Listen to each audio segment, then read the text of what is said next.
My name is Sarah. This is Ghosting the News.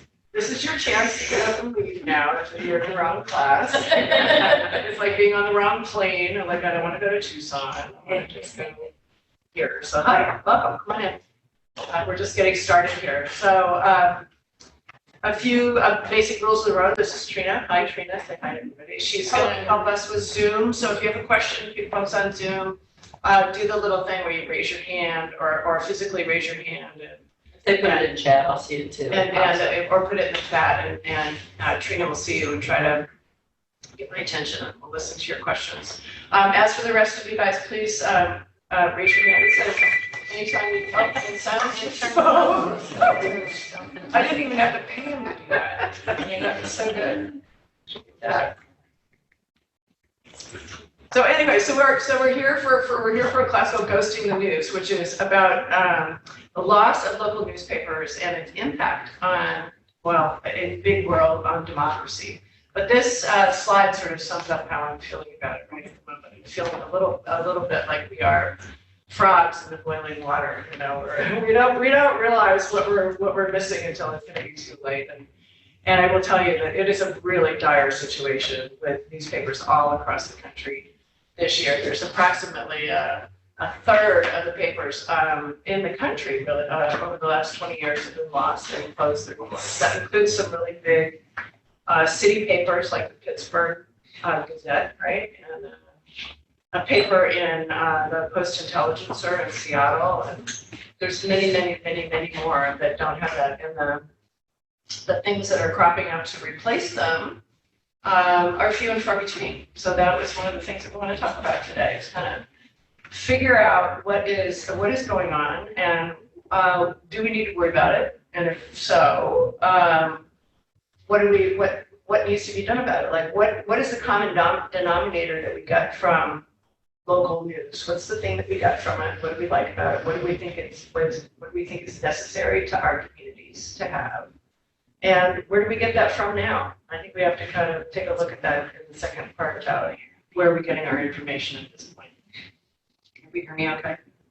So here we are. So the Washington Post recently put this on their masthead seven years ago. Democracy dies in the darkness. And as I was saying, democracy is definitely dying in the darkness. I will say it's a place where, as I said, newspapers are collapsing every single day. And I was going to share with you the story of this town in Texas, a little town called Canadian, Texas. And it is a very rural community. Most of the people make their living there through ranching, farming. They have one newspaper that connects them, that shares their ads, where they get the information about the blood drives, about who won the rodeo, all that kind of stuff like that. And that paper closed. And this is sort of a little bit about that community and how it experienced that closure and the kind of emotional impact about that. And then after we come out of that, I want to talk about sort of our media landscape and what's it like. Closed, leaving many communities without a reliable source of local information. Researchers say this crisis in journalism, driven by changes in technology, is fueling the country's political divisions. Judy Woodruff recently visited one community in North Texas as part of her ongoing series, America at a Crossroads. Tucked away in the Texas Panhandle, in an isolated pocket of the country long dominated by ranching, drilling, and the railroad, is the city of Canadian, population 2,300. But since March of this year, a longtime fixture of this community, something residents say had bound them together through good times and bad, has been missing. It's just got a kind of a hole in it, you know, a vacancy right now. I just don't know who's going to be sharing all of the champions and the good news in our community. It's almost like a death in the family. We don't talk about it a lot. We just go, I can't believe we don't have it. Earlier this year, the city's weekly newspaper, the Canadian Record, stopped printing. These days, its bracket sits empty. But for decades, Lori Brown would put up a flag outside her office each Thursday to let the town know that the newest edition was available. The Record was a family affair that became her life's work, and in its pages, Brown documented the city council, school and hospital board meetings, the impacts of droughts and wildfires, the babies born, football games won, and residents lost.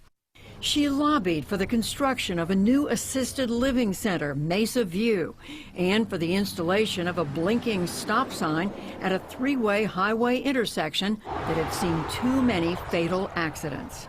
I tell people we've sometimes helped good things happen, and we've often stopped bad things from happening.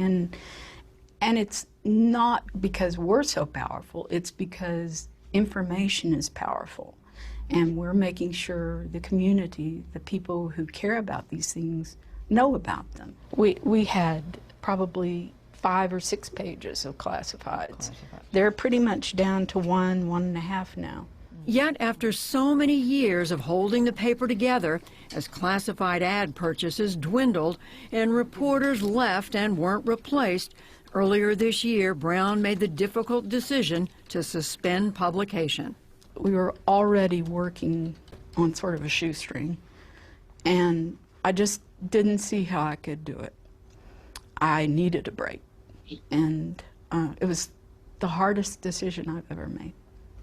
And I still lie awake at night wondering whether it was a good decision or not. What's happened to the Record here in Canadian is not unique. Across the country, over the past 2 decades, more than 2,200 weekly newspapers have closed down, and tens of thousands of reporters have been laid off. And researchers say that not only has profound effects on the practice of journalism, but also on the country's civic health. Local news is something that sort of reminds people of what they have in common, both their challenges and their shared identities, their shared culture, their shared community. Joanna Dunaway is a professor and research director at Syracuse University's Institute for Democracy, Journalism, and Citizenship. She says the broad decline of local newspapers nationally, driven largely by plummeting revenue as advertising moved online, has contributed to the rising polarization now seen across the country. The national news, for all of its many benefits, it tends to frame politics in America through the lens of the major conflicts between the two parties, right? And for those Americans or those citizens who are only watching the national news, they often only get this sort of game frame style coverage that it's almost like sports reporting with Democrats on one side and Republicans on the other. Facing a growing showdown with Republicans over America's ability to pay off its debt, President Biden speaking to union members in Maryland. And McCarthy, he's putting the blame on President Biden here. Desperate Joe Biden dusting off his MAGA boogeyman talking points. We're both old enough to remember when Republicans were going after Democrats for defund the police. One of the things local news does is reminds people that, oh, that person, they may be of the other party, but they're facing the same challenge that I'm facing. We have always reported the news that is most important to the people who live here. In 2017, documentary filmmaker Heather Courtney began following Lori Brown as she covered this largely rural, conservative community that voted overwhelmingly for President Trump in 2016 and again in 2020. What happens if nobody's doing this? They were so excited. Highlighting her complex relationship with her fellow Canadians who relied on Brown and her reporting, even as they often disagreed with her editorials. They didn't want me to report that Biden had won that election. I know. And by God, the Electoral College has voted and Joe Biden is going to be our president, and I'm going to make sure it's in the goddamn newspaper. I mean, she says in the film that her politics don't match the politics of this town, but at the same time, the people here still very much supportive of the paper, and they'll go and they'll talk to Lori about whatever they might disagree about in her editorial, and I think that that's something that has broken down in most places around the country. If we have to do a surgery, we do it in there. Steve Rader is a rancher who lives 18 miles outside of Canadian in the adjoining county. Hi there. There's Rose. This is. For him, the Record was a lifeline to the community, and to his past, and its loss has been especially hard. Our paper spoiled us. They did so much work, and it was so colorful and beautiful, and they celebrated our successes and our tough times. It feels personal. Oh, yeah, yeah. Yeah, the paper was part of our life. Yeah. People from hundreds of miles away came and supported our community. And in 2017, a wildfire burned more than 300,000 acres, including 12 sections of grass on Raiders Ranch, 4 trailers, equipment, and 85 cattle. But if the paper hadn't told about it, nobody would have known. And people responded. People we didn't even know from all over the country sent us hay and feed, and a lady from New Mexico sent us 10 cows to replace the ones that had died. And the paper, not that we were whining or needing attention, but it brought it to the forefront and documented what happened. Lori, the editor, would put her own opinions as editor in the paper. Did you always agree with what she was writing? No, but she always made me think. I hate to say it, Judy, but her family opposed the Vietnam War in the 70s, and they received a lot of flack over that. And looking back, I think they were totally right. We need to have other opinions. That's our strength of America. Thank God for that. Yeah, so, yeah. I wanted you to think about the things that are missing that you don't even know are missing, right? When you don't have local news coverage. Like these kinds of stories are the kinds of stories that don't get told. So one of the things that, how many people grew up with one daily paper? How many people grew up with a daily paper? 2 Well, I'm going to ask you that next door. How many people grew up with a daily paper? How many people grew up with 2 daily papers? Keep your hand up. Right. How many of those papers are still publishing today? 2. How many of the 2 papers are still publishing? Just 1 of the 2. How many? 3. You got 2 papers? No, I had 3. We had 3. Oh, you had 3 papers. Where'd you grow up? Free Press, Detroit. Free Press News. And, Oh, yeah. Times. And who's around still? I think probably the News, but I'm not sure. Yeah, They were I grew big. up in Seattle with Talking many years ago. Yeah, I grew up in Seattle with the Post-Intelligencer in the morning, and the Seattle Times in the afternoon. Now the Seattle Times sort of gobbled up the Post-Intelligencer where I had my internship. Really sad. And then, but now the Seattle Times is completely online. So it's a completely online publication. They have a handful of reporters now. So things are really going. So as she said, more than 2,200 papers have closed across the U.S. That's on average. There's 2.5 papers closed every week. So that's there's a lot of loss. There are parts of the country. Oh, I was going to say this is a little pitch for journalists. Poor journalists. Journalists lost their jobs. Hire one if you see one. Maybe they like to do lawn care. But there's big swaths of the country that don't have any papers, and you can see that those are no newspapers are the red spots. So, I mean, there's actually more of them than you would think. And there are almost, I think I read a statistic that there's like almost a third of the country lives in counties where there is either no newspaper or only one newspaper. And interesting, the reason that's important, as this woman just pointed out in the PBS show, is that it does lead to, there are studies now that show that it leads to polarization. But I feel like I've sort of yammered enough at you all. So I thought maybe you want to talk a little bit about what you saw in that PBS documentary, what your concerns are, what brought you here today, and what are you thinking about? How do you observe the loss of local news in your communities? What do you see? I'm going to call on you because I know your name. Hi, this is my friend Mary Beth. She doesn't admit it anymore, but I know, right? She'll no longer be my friend after this. You missed all the events, and we're lucky that paper here still 4 days a week. Yeah. But it's so diminished. I've only been here for 7 years, but it's so diminished from how this then. Yeah. And fewer papers, and it's more the local news. I mean, we used to get a lot of obituaries, but the rest of it, it's The most robust section of the paper, right? yeah. But I grew up in Western Pennsylvania, and we had local papers, and that's how you caught up with all the news. That's what's going on. Right. Well, yeah, how many times do you see something going on in town and go, wonder what that was about, but it's not reported in the So many newspaper. times, so Yeah. many times. Yeah. We just finished a class this afternoon, and kind of the bottom line, people want to know, well, what do we do about this? And my comment back was, it starts at the local level. Oh, for sure. And you gotta start here and then work your way up, so. Yeah, I'm actually really, well, anyway, before we get down to that rabbit hole, because that is a rabbit hole, Yeah. worth going down, but hold on.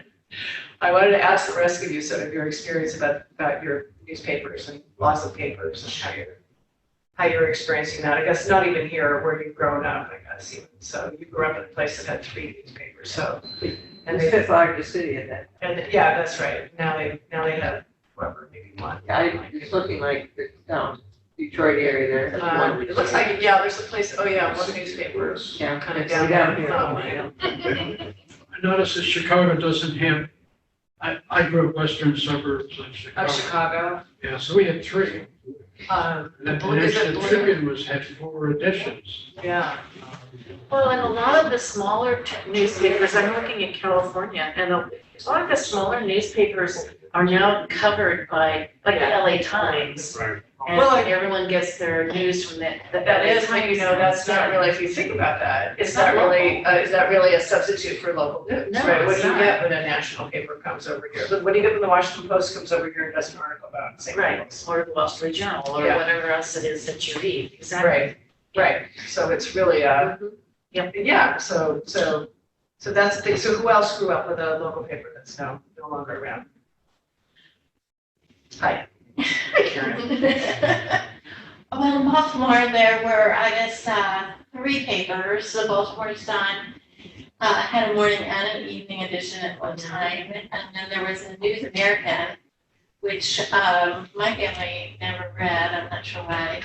And then there was the City Paper, which was a weekly, I think, and it was a lot of advertising and sort of the features, the art scene, that sort of thing. And that was bought out by some other newspaper organization fairly recently.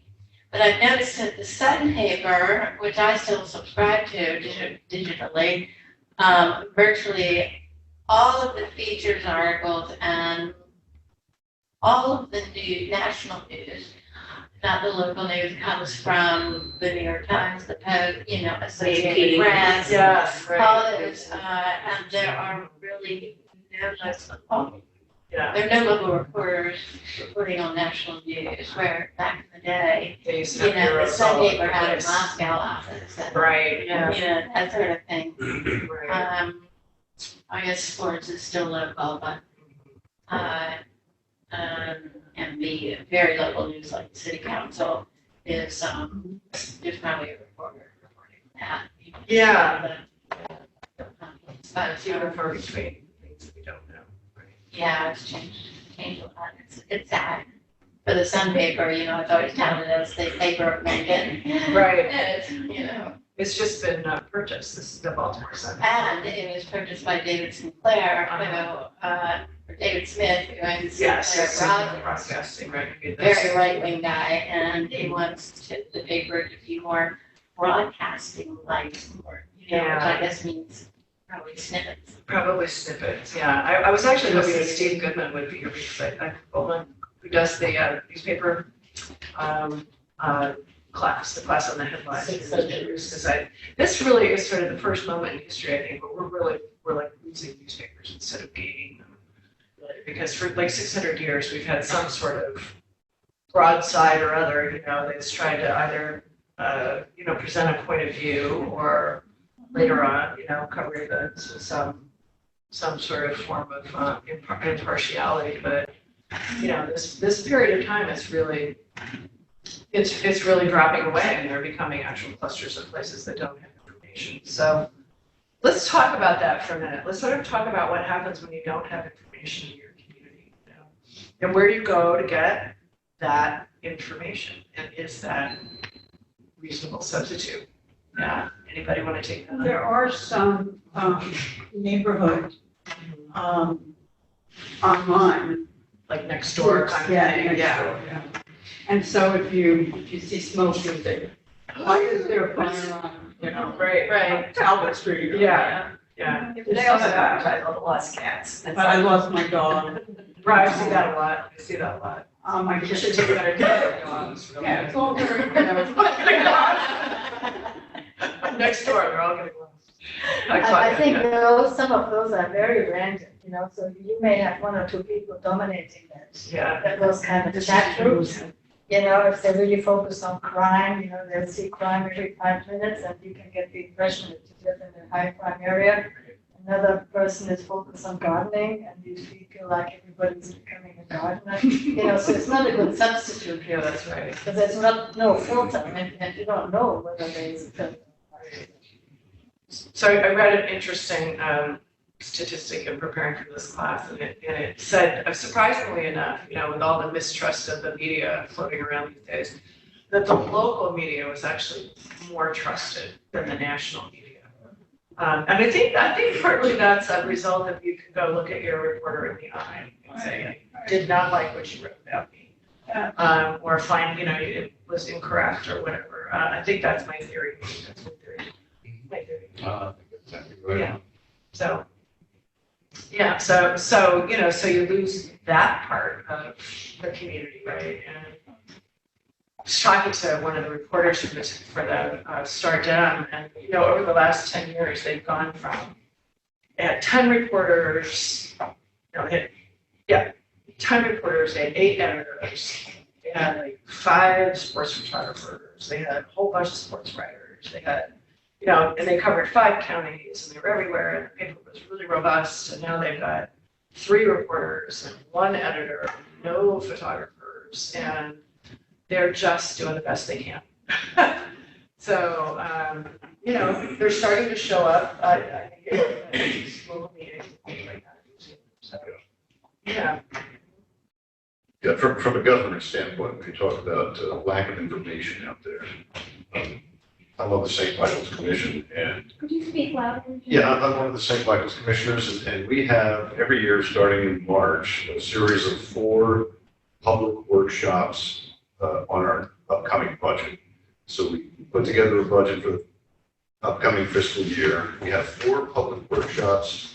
People can Zoom in, they can come in person, but where should we be spending our money? You know, are we wise to do this, or should we be looking at something else? Generally, if we have 2 people attending those workshops, we're great.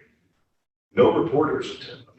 So then, after we pass the budget, there's all these questions. Well, why didn't we know about that? Why are you spending the money over there? Why are you spending it over there? And so that's what happens when you don't have a reporter present or public participation. Government can just do whatever the heck it wants, and then you have to swallow it. I mean, it's not like we're intending to do anything devious that way. Zoom access, you only get 2. So even with Zoom access, you Wow. Yeah, But where do you announce those meetings? we think if we get 3 people, How there's a do bunch we of know? hearings. I don't even know what's on the website. In the paper. Well, you know, towns like St. Michael's have a way to reach out. We have something called Constant Contact that every resident can sign up for. And we put out notices of all the meetings, of everything significant that's going on in town. That's a substitute for a newspaper in a way, but it's certainly one-sided. Yeah, but you started only doing that like 4 years ago, right? Yeah. You started, yeah, because You have to, because the newspaper. there's no newspaper around to do anything. Yeah, you know, they're kind of doing the best that they can, but, you know, and you think about all the things, as I was talking about this young reporter, about all the things that we miss that are not being covered around. There's agriculture, there's healthcare, there's, what else is there? Schools, big thing. Churches, right? Churches. There's so many things that are possibilities that we could be learning about that we're not. So let's get back to what are you reading? What are you thinking about? And what do you where do you go when you're trying to find?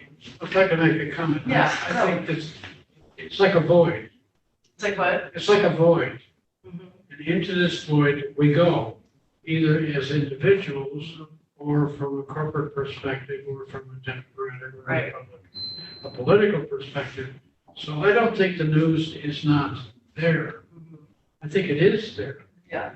But you got to go get it. Yeah, where do you go get it? Yes, well, I think that's an individual decision. We have to get the Financial Times.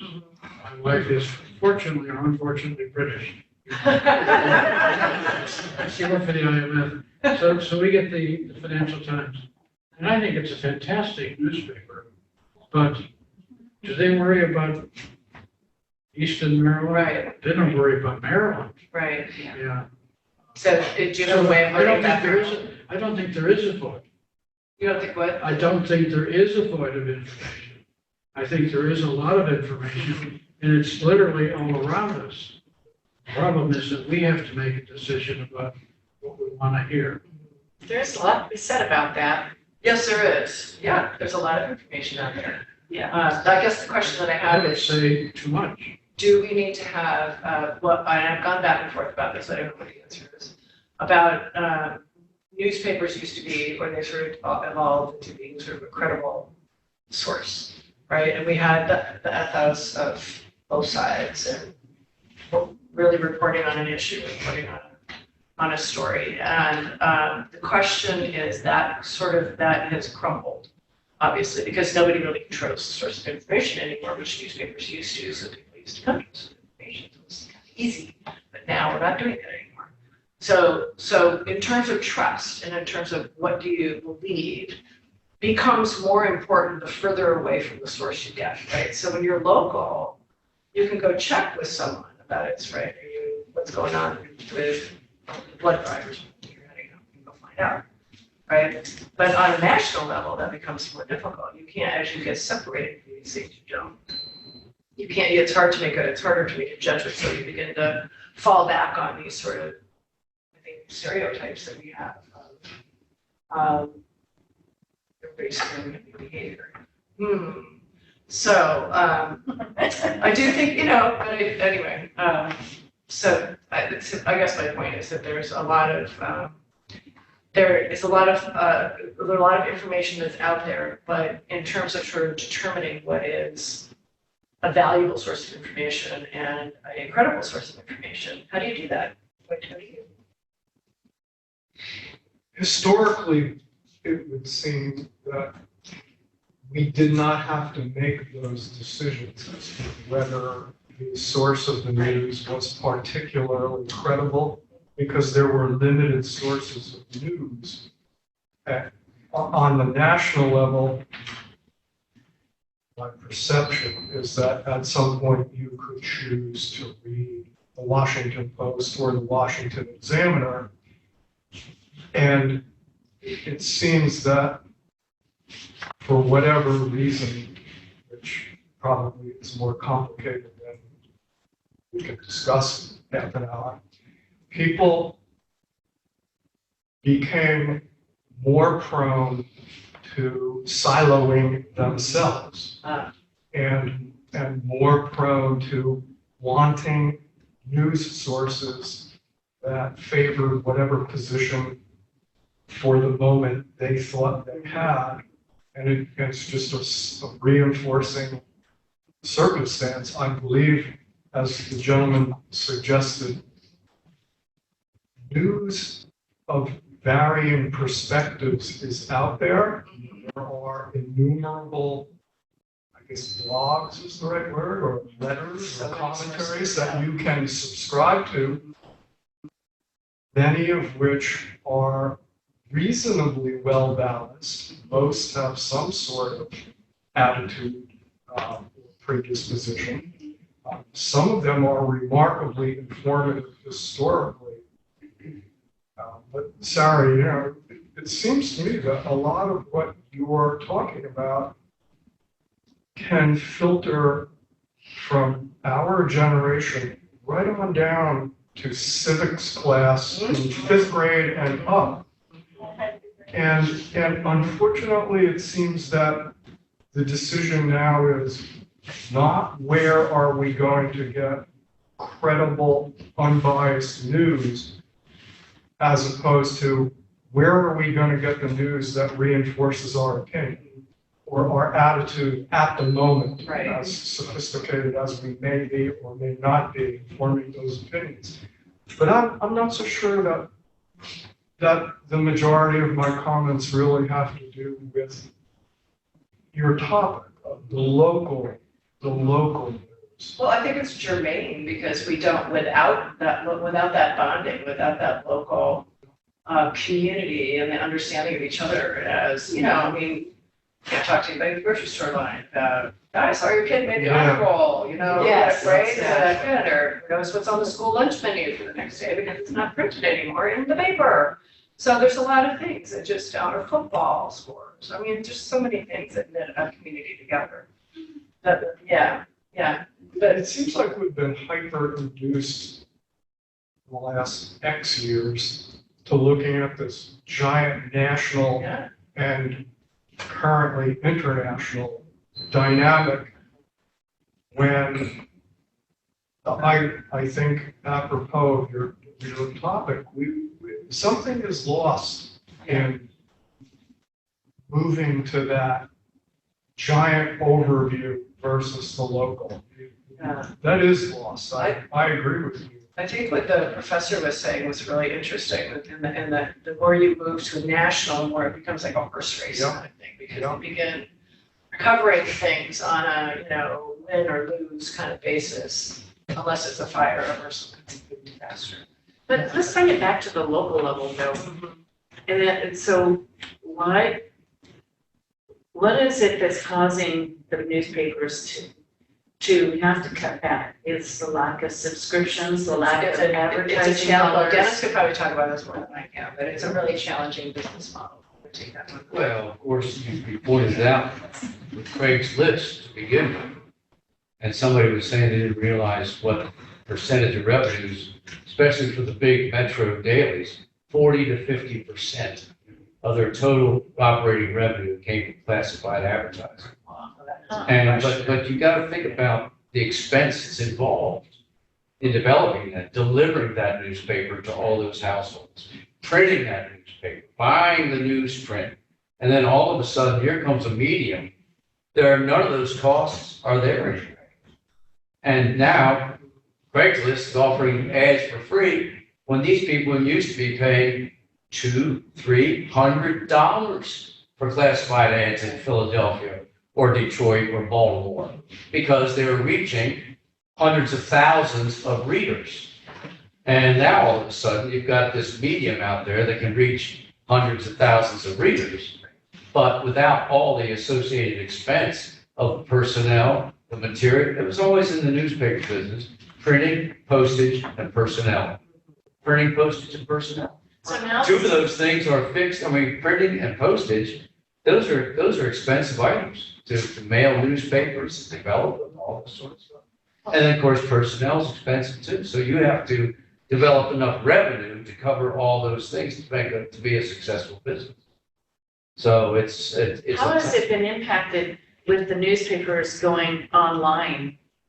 You've never found a good model for that. That subscription model has, it's talking about it, but that's. Yeah, well, it just depends on how well you do it, and we'll get into this next session. That's right. To a Dennis will certain be one of the extent. guest speakers. But there's many newspapers that have, we were one of them, that were able to continue with their print editions, but moved seamlessly into the electronic editions too, seeing what the advantages and the opportunities that were there, where we could sell advertising on our electronic edition for a lot less money because it was costing us a lot less money to distribute and all those sorts of things.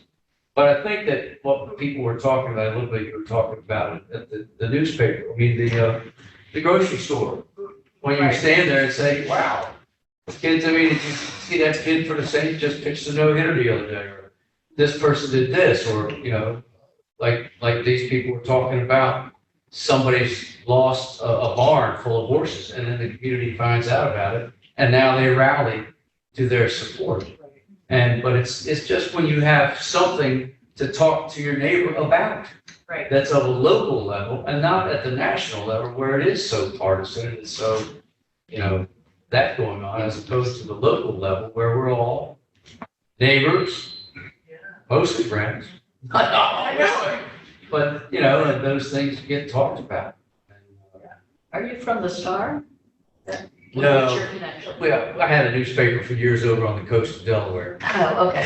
Yeah, he's the other. Actually, You guys don't seem to know each other. I'm not. Started Democrat about in 1975. You would find my name there. But Denise Perry would be a good one to get in here to talk at some point. Denise. Do campuses still have campus newspapers? Campuses still have campus newspapers, I think so, but I couldn't swear. I wonder how they make them go. When I was in the military, Faces always had a weekly newspaper. Subsidized. Yeah. It's subsidized by the education system. Well, do you think in this day and age, does it have to be a newspaper? I mean, I guess the thing that the community sort of, what I'm talking about. I think the community wants a newspaper, but what I hear people talk about here locally is the frustration that they're not getting what they want from the newspaper. And it's a terrible cycle isn't because, it? as the fewer people subscribe to the paper, guess what? The less they do. Right. They want to know when the art show is going to be, and what's playing here, and who's doing this, and they want to know what's going on. Right. But there's no single source to go to anymore. See, I think that's the key thing, because Right. you mentioned that there's really not a void, because there's a lot of stuff. The curated, pulling it all together, so you have one place where you go. You get the sports, you hear about the game, you hear about the barn burning down. Right. But you're going to 10 Well, websites. now you have to go to these websites, and so you go. Right, everywhere. You have to, so it's frustrating for people to, we've been dealing with that now for 2 decades at least. Yeah. At a national level, trying to figure it out what's news and what's not, and what's good, real information versus not, but it's different at the local level. We want different things at a local level, right? Exactly. So I think it's been really an overlooked issue at the local level. I agree. We're sort of got the eyes on the ball. It's like, I want to know more about the planning commission. Right. When they meet, I want to know what they're talking about. We want to know in our community, we have a community of 540 homes. And do you think we can get our community liaison committee to at least even put something on our community Facebook page that says what they talked about? No. Right. It's like, that's what you fall back to. Well, I'll give you a little example. David was talking about, not covering your budget meetings and all that kind of stuff like that. There's an example of a little town in California called Bell, California. Bell, California, about 40,000 people outside of Sacramento. And it was a largely Latino community. They hired a new town manager. They had a city council. No one ever came to their meetings. No one came to the meeting. No one ever reported on the meetings. 3 years into it, they discovered that they'd hired a new town manager for $745,000. Jeez. They had awarded all these sweetheart contracts to a bunch of people. And the upshot was that 8 of the elected officials ended up going to jail. Sorry, so that'd be a lesson. Well, they We lost $5.5 million. nobody was watching. Because nobody was watching. That's right, because nobody was watching, yeah. But one thing that I've sort of noticed over the years, that a lot of these small town newspapers are being bought up by the big conglomerates, and they just go 3/4 of national news in, and then let a couple of pages of local stuff. And like I say, obituaries. Obituaries, yeah. Like the hedge funds buy up newspapers just because of the real estate. Yeah. They've got the staff, they've got the services, and they sell off the real estate. It happened to the Philadelphia Inquirer. Well, we're from Philadelphia, so that's not particular sadness. They had a beautiful, beautiful building that they bought. Basically, that's what they bought the building. I think you're lucky if you have a town where there's a locally owned paper that just locally does it. Yeah, you are unusual, I think, today. And the Star now is owned by Adams Publishing Group, which was, one of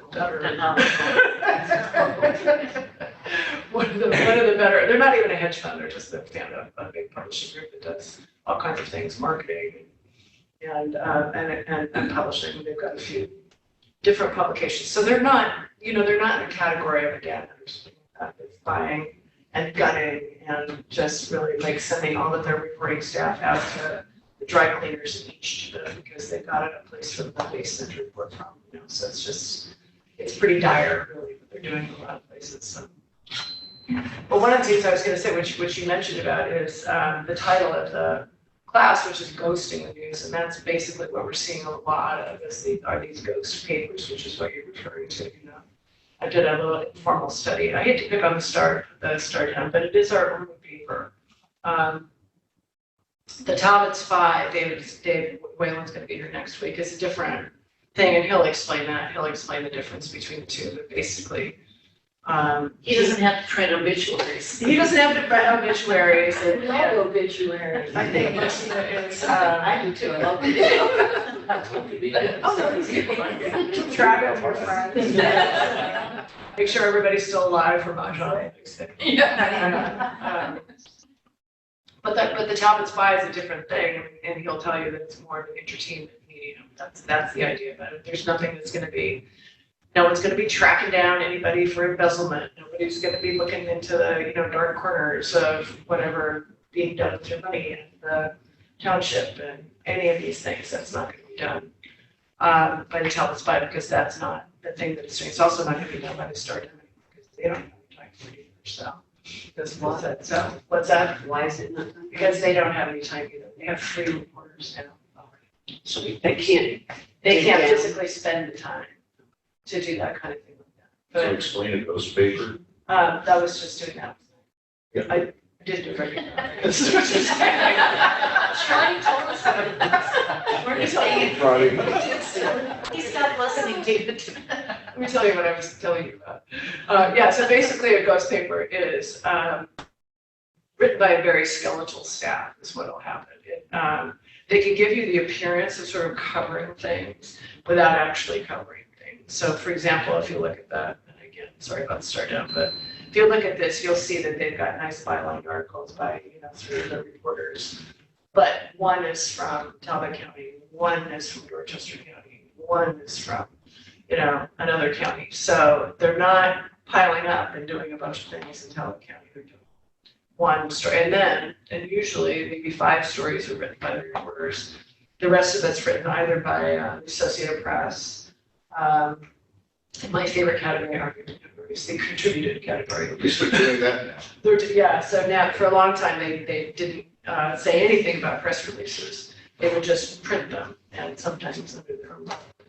But now they describe them as contributed. So that's a way of kind of looking at it and seeing how to read the paper. And that's something to be aware of as it goes someplace. That's kind of a quick shorthand, is to kind of see how many articles in the paper are actually written by people who have their bylines in there, because they don't actually often put bylines for people like write press releases. They're not going to do that. So there'll be something like that, and that'll tell you a little bit about whether that community is, being covered or whether it's suffering from a lack of coverage or not. But I wanted to get back to this idea of a lack of coverage and sort of what we're missing and talking about where you're going to get your information. So, Suzanne, you've been quiet. Where do you go to get information? Well, I get the Post, the Washington Post. I was just telling Doug that I get a magazine called The Week. It takes articles from different papers and puts them together. Oh, yeah. Around the world and the U.S. And I get another thing, the Funny Times, so that I can get editorial cartoons that you can't get everywhere. And it's funny, I get a lot of comments from my kids and their friends. I'll say, there's a play near you that you'll love. There's a concert coming you'll love. And they were like, how do you know about all this? And it's like, I read the paper. And I don't have to go searching for every little thing. It's there. I stumble on things I wouldn't think to look up. And I can tell other people about it. And that's something that you get that's an aggregate news source from all the weekly papers. Is that what you're talking about? Everybody take note of that. Maybe that's what's it called? The Week. Oh, The Week. Yeah. Is that paper or is that electronic? It's a magazine, but it also is digital. Yeah. Well, there's the traction. Yeah, there's the traction. Yeah. Yeah, and that also is more artistic. It's just a monthly. And the Tidewater Times, yes. And what else is there out there? I mean, it's not like it's not a lack of publications. There really are a lot of publications around here, I think. Yeah. It's a lack of actually sort of news, and it's a lack of people oversight over our government. Although I know this particular government official is completely above board. You don't know, right? You never know, and I mean, certainly there's examples. I mean, the Pew Charitable Trust is doing some research now that shows that corruption increases and that in places that don't have an active newspaper. And that's a big deal because that's tax dollars at work. That's money that's being spent. Your government knows what they're doing with it. Maybe they're Bell California spending a lot of money on the town manager's salary. There's also evidence that borrowing costs go up because nobody's really watching what's going on. They're paying more money for borrowing costs. So there are real practical things that happen when there's not a source of common information in a state that's saying that nobody's going to the meetings and nobody's reporting on the meetings and nobody knows what's going on. And this stuff is just being done because maybe they're making decisions. No accountability, right? There's no accountability in that. So that really is the heart of this question, is that this was accountability. This was what democracy is built on, is looking at government officials, watching what is going on in our community, and reporting on it and keeping your eye on it. That is fraying. That is going away. What happens in its absence? What are the solutions? Are there grants and it's out there to help small town? There's a variety of things which we can jump into it now. We're going to talk about it a little bit more next week, but there are things like Report for America. It's kind of like a AmeriCorps for people who want to go out and have grants to report in rural communities. So one person in a rural community. I think it might be the same organization or just a different organization that will put a reporter into a newsroom and they'll share the cost. Republic, I think, does some of that. They'll share the cost of a newsroom. So there's small efforts here and there that are going. They're trying to populate things. There are nonprofit newsrooms, a number of nonprofit newsrooms that have sprung up. Some of them local. Sorry, any of them local? Yeah, some of them are local. There's an effort in Chicago. Speaking of Chicago, there's an effort in Chicago where there's a bunch of local sort of papers, I guess, if you will, that are strung together that are reporting around the Chicago area. So, I mean, there are definitely efforts, and I think the question is, what is it that has some traction? What's going to get off the ground?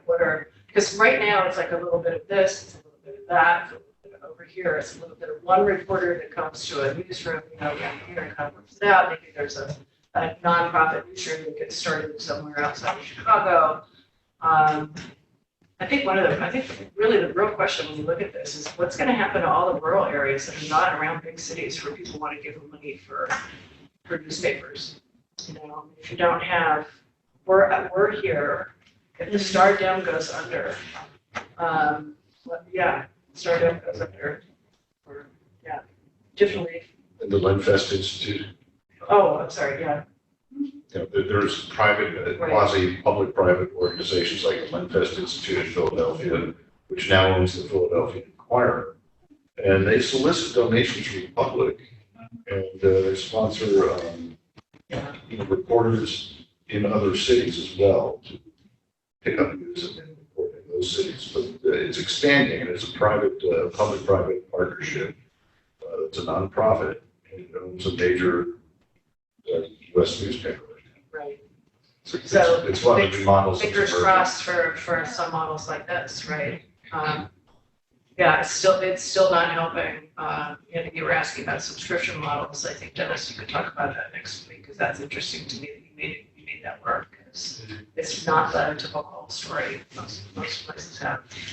At not, I was at the village choir where they were really, trying to figure out how to make their online business work. And it's a hard model because people got used to not paying for that.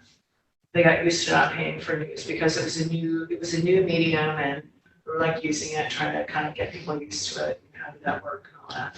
And then they were like, oh, well, we actually pay for this. And we're like, well, I haven't paid for 5 years, so I don't really feel like paying for it anymore. So it made it very hard to cross the line for that.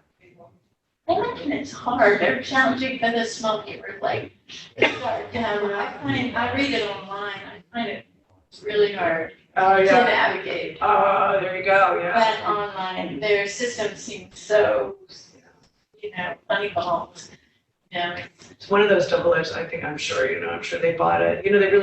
They bought Star Down for its printing press. And that's one of the reasons it's still. Yeah, but I'm sure that they. I forgot about that, their printing press is a big operation. Yeah. I did the Daily Record in Baltimore. And did you know they had a fire the other day? Yeah. You would not know because it was not in the paper. It was in the paper. Do they use the printing press for other than publishing? They do. That's the whole thing. And that's the whole thing. So Adams Publishing Group is able to use it to print everything from pamphlets to ads to flyers to whatever they need. For their company, or it's for their companies, but it's for their business and their companies too. Yeah. So anyway, right. So they lay off reporters and hire advertising people They to do. go out and buy advertising. sell advertising. They do. It's a very flop-sided thing. Not to mention that it's kind of impossible to make a living as a print reporter. It's really difficult. Well, if we don't have the local paper, then we have to rely on word of mouth. Right? Telling people, and you know how reliable that What is it? Facebook? Right. Not Right. Next door. Yeah, next door. Social Right. media. So there's a lot of, So if there's a predator out there in the community, who would know? Right. Or if, a lot of houses are being burgled, who would know? Yeah. Well, right, website, try to do it, police website. Yeah, you have to get your own radio. Use the emergency radio, it's the only way to find out what's that, where all the sirens going, how big is the accident, et cetera. I mean, I get a subscription to one of those. Subscription. There you go. Yeah, I just turn on the police radio. Well, that's actually the beauty of next door, right? You can go in and ask. That's right. You go to next door and find out what's going on. I guess that's kind of the current. Or the Easton Community Facebook page. Yeah. You get a lot of. I think we all agree that it's a problem. Yeah, it's a problem. I think, what do you think about the impact on democracy? I mean, I actually think it's a real challenge for democracy. I think that it's a worry, and I think that we ought to be in a lifelong fire about it. What's that? Democracy is in attacked all over the place. From many perspectives or. Yeah. So I guess you should keep your subscription up to the Star Down because if it goes, if it goes. I do too. It's a little bit of money. Yeah, help them a little bit on. And I love, It's a form of responsibility. I mean, do I get a lot out of it? No. No. Or do I pay for it? Gladly. Yeah. Because I think if I can support a half or a third or as a reporter, I'd be glad to do it. And I'd be glad to pay more. So we should go on and sell subscriptions. Right, you should do that. I love the paper. I would actually pay more on the street. They would really appreciate you doing that. Sell subscription. Yeah. So Claudia, you grew up in Germany. Did you have several papers when you grew up? Yes. Uh-huh. And are they still pretty robust in Europe? Or is it? Well, I grew up in the city, and so that paper is still there. And the local section of that paper is still very strong. It's a bit like the metro section of the Washington Post. certain, and they have, the Metro section has maybe 2 or 3 versions. That paper that I grew up with had probably 10 versions. So it serves the local communities. But I don't think that's the case in, everywhere in the country. So, none of the rural communities have similar issues that we see here. They used to do that. They used to have sort of editions that went out to all different suburbs, right? As you go around Philadelphia, we have our own section. Well, you had said that people like to read and they'll look for research to confirm their point of view, especially when it comes to government, politics. So we're going to have an awful lot of people voting that are uninformed or misinformed. Yeah, it's getting worse and worse. The other thing that happens is that voter turnout It is strikes me as interesting, related to Sarah's topic, that I'm unable to ascertain at what point the enhancement or perpetuation of democracy was reliant upon going to David's meeting in person, and then at a later point in time, perhaps just because of the way municipalities developed and busyness became a factor, you derived the information you needed to participate in democracy from Dennis's newspaper. And then at a later point in time, I question, did we evolve to the point where we were deriving the information we needed to participate as citizens in a democracy from television and from PBS and Judy Woodruff and her predecessors and Walter Cronkite and his colleagues? Were we ascertaining information there? And then it seems I can't tell any longer where we're getting it. Is, no offense to Dennis, but have we reached the point where the media has changed? If we look at it not on a 10 or 20 year cycle, but on an anthropological cycle, are we now beyond making the effort to subscribe to a newspaper in print and getting it and looking at it, which I love to do. I love to hold the book in my hand and read it. But have we evolved beyond that, where the preservation of democracy in a big sense is are newspapers still up to the task?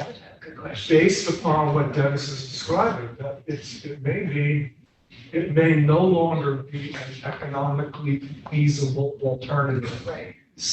It may be one of those industries where some people are astute enough or clever enough, or they're in a geographical location where their constituents go, oh, I'm willing to pay $125 a year for a subscription.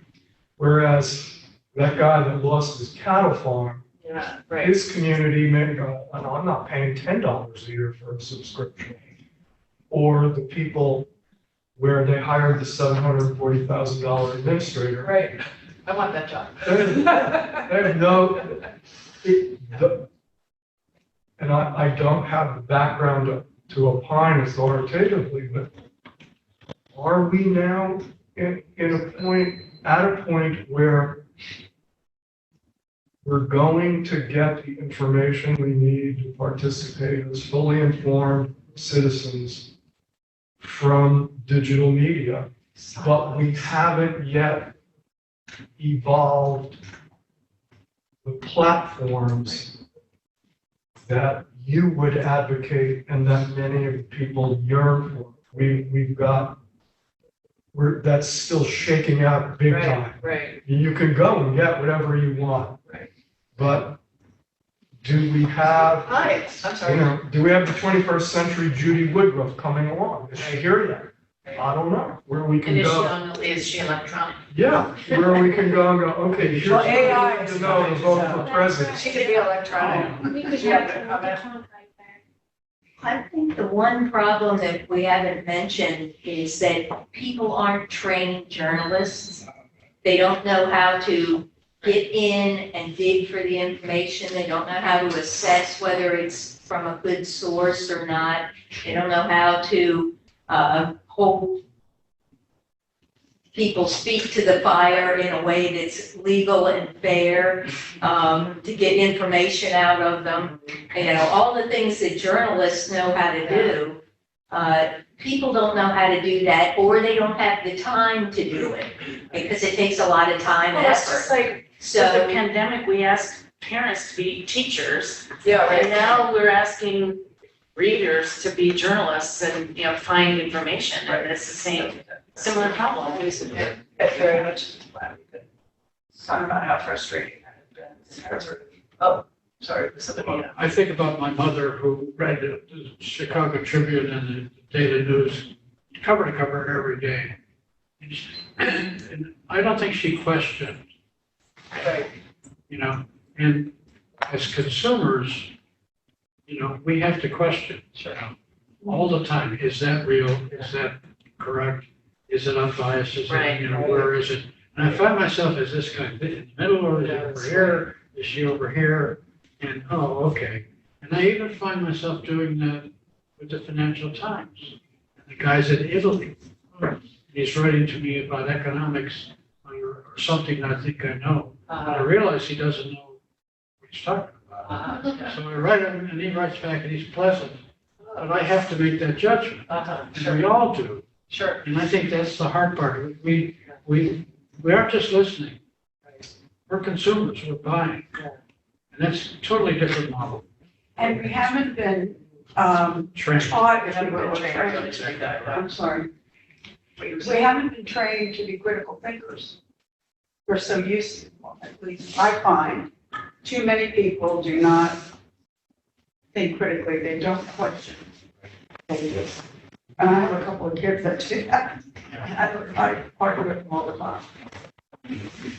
I'm kind of curious, so when I was in high school, students got a subscription to the New York Times, and we actually the teachers used to question us and make us, just to that point, think about the articles. And I said, I guess that probably doesn't happen. But it actually taught me how to read a paper with a scant eye and make sure that I really understood, Well, and to your point, journalists- the perspective, right? Well, and journalism school, you used to have to present both sides of the story too. And we don't get that automatically anymore. I told my grandsons that in school they should be part of the debate club. Because that's the only way they're gonna learn to think. Train their brain. Yeah. Yeah. You know, I don't think newspapers have ever really, I mean, there was a period there where there were some of the big papers, I won't take you on to this, but, that were really, tell both sides of the story. But for most of the history of newspapers have been kind of partisan. You know, they've been a lot like they are now, kind of.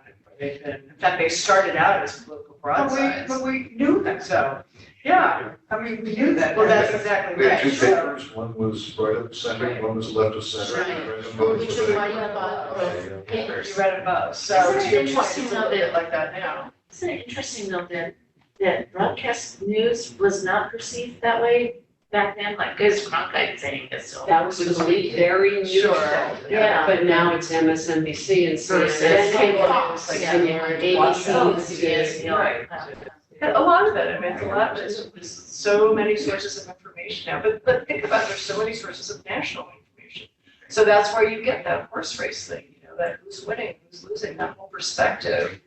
And they say really that the lack of a local newspaper actually decreases the amount of voter participation. So that's what we're talking about, that people don't know who they're voting for, so they're going to stay at home more often. And people actually, they've found that the results of local elections, people win by larger margins now.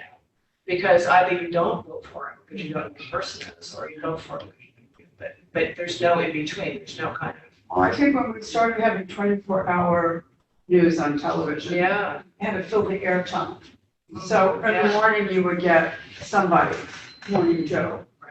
And then the rest of the day was, so what did you think about what Morning Joe said? And then later in the day, they said, well, what did you think about what, Washington Week or whatever said?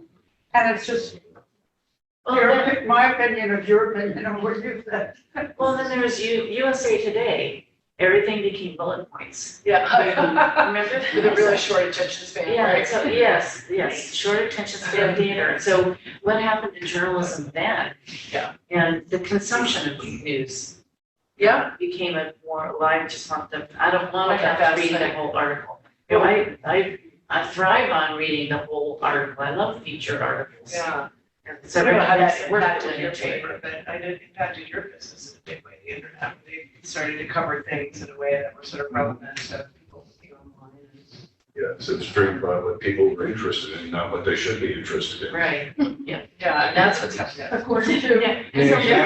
According to Dave. According to Dave Hart. So now, it's almost like the electronic version of USA Today is Instagram, which is really shameful. Sure. When you think about it, that's the, short little, and then people say, oh, share this to, if I get one more share from my sister-in-law from some Instagram source, I'm gonna scream. That's the news. Yeah. I'm gonna throw this out there because it's way too big a topic to really discuss, but I'm thinking children, grandchildren. Look at the age in this room. We all still know what Remember a what that's newspaper like. is. It's part of our childhood. This is not- I mean, and they do that. So we better get really organized with the technical. What it is. Yeah. And what we're going to go to, because there will not be paper. So you got the kid. And they don't get their news in paper. Right. So you have this whole generation of kids coming up that are voting. Yeah. And they, who knows Going where to they're getting TikTok. their information. Yeah, something, yeah. ChatGPT. I know, it's a revolution. I mean, I don't think that this medium is really gonna stick around. I mean, I can't, and there just has to be, there's something, something coming after this. The question is, the question you need to think about, I think, is what's the role that it has in government and in society? And what do you, right, and what replaces that role? I don't think it's going to be replaced. I think it's very sad, and I think that the communities are going to fall apart in a way that I don't know if they can be repaired. And I think democracy certainly is going to be impacted in a way that, because like what David said, people are not going to even be aware of what's going on. What do you see as the upside, Sarah? Is there an upside? Are there any optimistic? I think the upside is I've seen 3 or 4 or 5 cell phones come out. And I see people, I'm wondering, I have a cell phone and. Making dinner reservations. Well, it's a baseball score. I mean, we have it. Yeah. We have it in our hands. We carry it around in our pocket. Yeah, but there again, you've got that problem with Google controlling so much of that information. You pull this out, you Google it, and Google, are we going to trust everything that Google tells us? That goes to Jim's comment about people living in silos. And, if you have like a news aggregator source, for instance, like Apple News, and Right. you can click the newspapers you want news from and everything else, eventually the algorithm is going to start tailoring it tells to you- what you've clicked on. Yes. And pretty soon your focus gets narrower and narrower. We have a whole because they're trying to 3-session course on that. Yeah. It's, I suspect that, social media will become more important to people. Like the Easton community page or the next door or the neighborhood types of social media. I think one of the, usually and historically, not usually, but historically, when there's a vacuum, eventually fills it. something fills it. Weeds grow. Huh? Weeds grow. That's what's happening right now. Weeds are growing. Well, I think that I'm more optimist. Who's next door to I me? think, this is a good course because it raises our awareness. Because I guess I've been thinking about it for A little bit, yeah. But I think that I'm not so sure what happens next is going to be bad. Right. I have a feeling that it might be more streamlined, and I think we all have to be very careful of where we get our news. Yeah. And I'm just floored by artificial intelligence. Oh my goodness. Look out for deep fakes. I tell you that all bets are off now in this. Tell me what it means to be culturally, whatever. Yeah, But not only that, it's the fake part. It's Deep the, fakes. how much, we had impact from Russia in the last election. Oh my gosh. Just huge. imagine Right. what we're gonna see in this Right. election. Right, and I did this Yeah. whole course on AI, by the way, I am AI. She's a hologram. I'm working on beaming myself up right now. What are you using it for? I'm gonna beam myself out of the classroom shortly. So what are if you we, doing in I'm sorry, but what's the next generation doing in journalism school? Are they closing down the schools, or are the journalism schools, becoming marketing. yeah, I mean, Well, they're switching, I think, and you could probably say a little bit more about this, but I think they are kind of switching the focus a little bit more digitally based, more film, more video, more. we're saying, oh, because we grew up with newspapers and Yes. have the smell of the ink in our deep brain. And so maybe that's a ship that's running sails. So it's the digital, so there's another way that local news will appear. Right. That's where we have to have faith, that something good will come in. Well, we all have, well, we don't all, many people walking around with Dick Tracy watches. I know, right? Yes, or a lot. Mine just tells me how many feet I.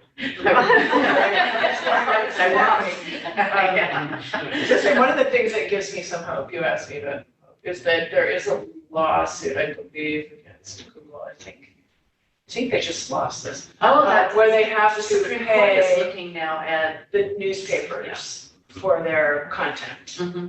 And that's gonna help them, because right now they're just picking all this stuff up and using it online, and it's what people are going to Google for, they're no longer going to your paper. What's that, what is the, I just read about what's in front of the Supreme Court right now. It's the First Amendment. Yeah, there's a social media. Yeah, that goes back to that whole social media case from decades ago to protect a new industry. Right. And now they're saying that you can't just say whatever, do whatever you want on your platform. And Supremes are going to have to decide what the Constitution would. They got a lot of stuff. And you see, that's one of the central problems. That's one of the central problems with these media platforms. Because in the earliest days, they wanted all hands off. Right. So they passed a rule that just said, They gave them I'm some a publisher, flexibility. I'm a newspaper publisher. I'm liable for anything that's printed in that newspaper. Yeah. Not so with the big platforms. Right. They're not liable for what shows up on their platform. And it's been a really serious, deep problem for the whole system. That anything goes up there, anything goes, and then we're always putting out fires, just putting out fires. Misinformation here, misinformation there, misinformation. And that is a serious problem that we really need to address. It's a really difficult issue to address. Yeah. Because then you get into, well, what's fake and what's not, right? And then it becomes the partisan issue. Well, that's what our courts are for, and that's why you have And that's why you some have accountability. three parts of the government. Yeah. Yeah. But I think getting back to the point of what this gentleman was talking about, it's always an edited package of news, and it comes down to communities. So what does this community of people want? And so they'll either have a town crier, or they'll get together every once in a while over coffee and talk about what's going on, and they'll pass information around. And it's, it's a button, who's got the button sort of deal. But I think that our view of what's going on in the world is changing constantly. Because we get a piece here, you get a piece there, a piece here. I always look at it as all these little jigsaw puzzle pieces. And that puzzle is always complete, but it's never the same. And its edges are always changing, but it's where we go to get whatever information that we're interested in. And so we scan. I mean, I think that people are reading more now than they ever have before. I think they're informed more. Now, I'm not saying the level of the information that they have is necessarily accurate, all that. But you look at the ubiquitous nature of the phones, we've got information bombarding us constantly. And, Whether we want it or not. you know, and for the newsprint organizations, they just have to accept the fact that they are now a niche. They're just one of the pieces of the jigsaw puzzle. And it's up to them to figure out how to make it work or move on to something else. Yeah. Well, I Because can't wait until next session to hear what some of your ideas might be to what will work or what could possibly Let's work. put you on the spot. So put that. I know I don't reveal anything else. Tune in next week. That's right, tune in next week, same time. Along those lines, there's a new book that just came out this year. It's titled, What Works in Community News. It was co-written by Ellen Clay and Dan Kennedy. Ellen Clay worked for 30 years for the Boston Globe, is now doing a community newspaper outside of Boston. Dan Kennedy is a journalism professor. But they went East Coast, West Coast, Midwest, and profiled what's happening with these newspapers. And if you read this, you'll see that newspapers still have a pulse going. Newspapers, what? But they just can't put a bushel basket out in front of the door and say, throw your money in. Right. No. Gotta give the people What something. this book shows, one of the things that's really popular today across the country is going nonprofit and getting monies and grants and things like that. But there's also pay models that are going on. But there's like, I think they go to 9 different cities and towns and tell you exactly what they're doing. Yeah, the one I have trouble is the profit models that are asking for donations, but that's. That's like the Adams Publishing Group, they have donations for. I would, yeah, I actually looked at renewing my Star Democrat, because you made me feel guilty of, Oh, God, did you do that right now? And when I looked at it, over the subscription page, this window They popped up donate. that said I could donate. Over top of the page where I'm gonna pay for it. I got a little peeved with the Star Dem when I started getting $37 a month bills. Yeah. Yeah. For the Star Dem.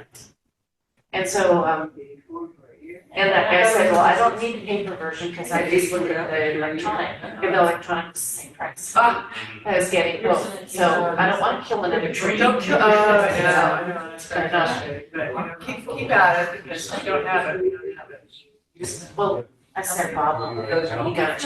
We all had Bob. All borrow Bob. Yeah. Anybody have any other questions or comments they want to make before we wrap up? It has community news. All right, discussion. Go have a nightmare. Thank you, Sarah.